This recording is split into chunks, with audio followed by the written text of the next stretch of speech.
Where I'm standing now is on top of the King's Hill. This is where the Polish king stood and surveyed the land before the Battle of Grunwald. What you're looking at off in the distance are the memorials to the Battle of Grunwald, to the victorious and the vanquished. So the battle was fought between the Teutonic Knights and the combined forces of the Polish-Lithuanian Commonwealth. So you can now see where this battle took place.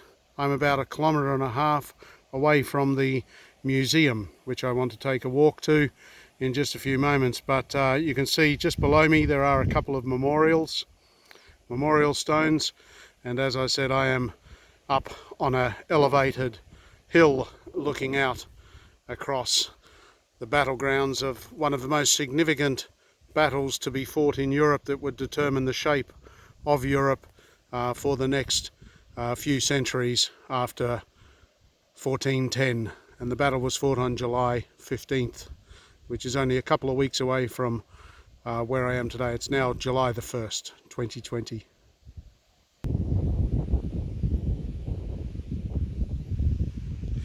So this is the hill I was just standing on just a moment ago.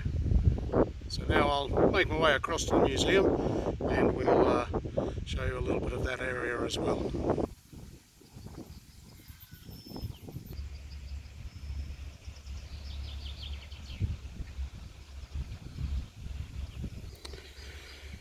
So off in the distance, this is where I was standing before. So that's where the Polish and Lithuanian line would have been.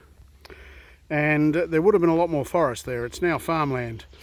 They were remaining there in the morning. They were actually staying cool, I would imagine, in the shade, middle of July, potentially very hot. Now, as I pan around, in behind where these trees are located, this is where the museum and also where the monument is located. So if you can imagine this area now, towards the right, this is where the Teutonic Knights would have been, effectively in a line, pretty well stretching across the screen.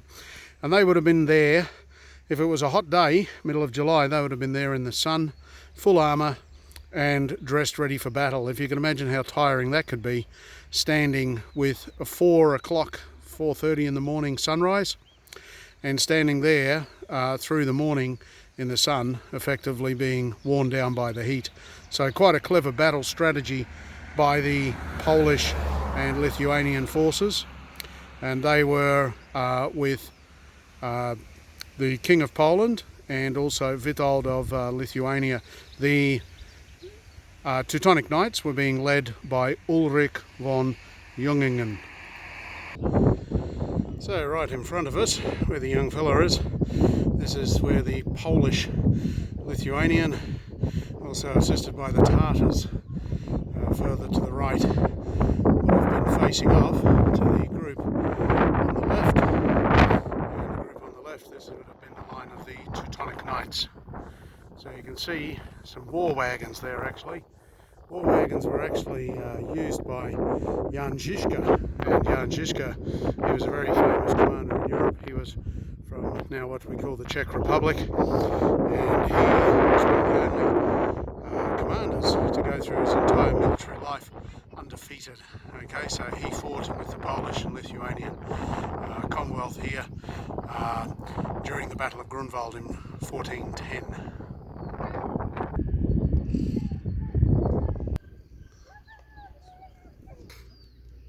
And here's what these war wagons would have looked like.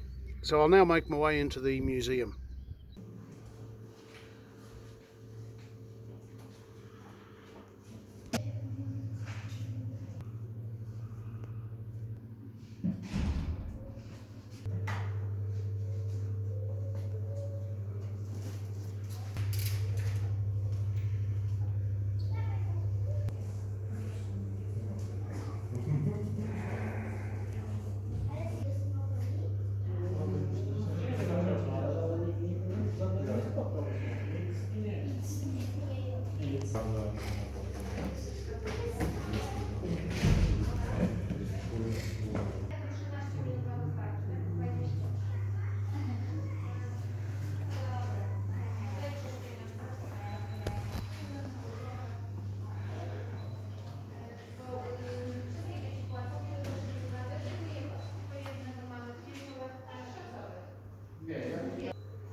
Szybko. Tak wzięłaś? Na Matei. No. Potem na obrazie, tam widziałeś, oglądałeś na obrazie. No. Tam, To jest chyba prawdziwy zachód. to tutaj się działo, a oni z boku, żeby nie pooddychać na mnie.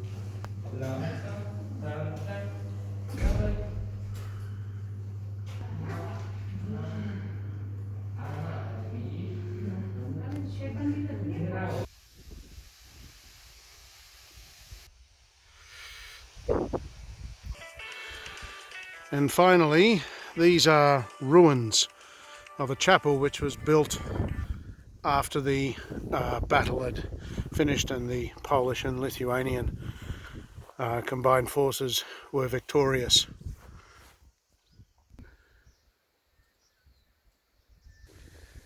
And just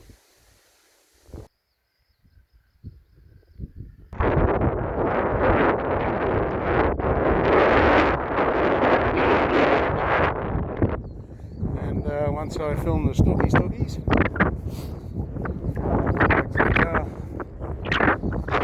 started driving towards Grunwald.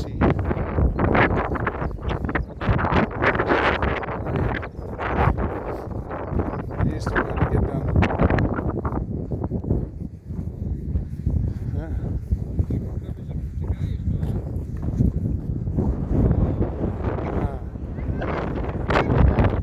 That wind's pretty strong. Yeah, that wind's horrendous. Like I said, drive to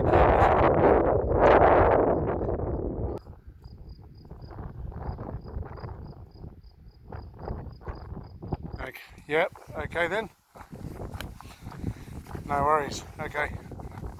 Speak. Bye now. Bye.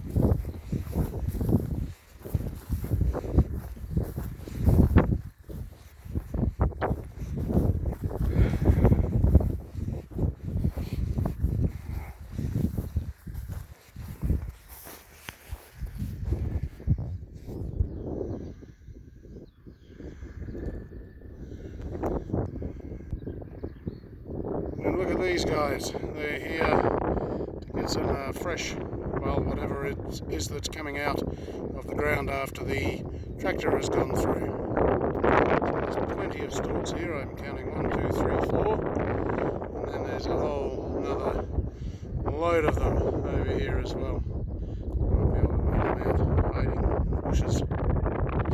So anyway, I think that's it from the site of the Battle of Grunwald. And now I'm going to make my way over towards Grunwald and go and try to find the stork village.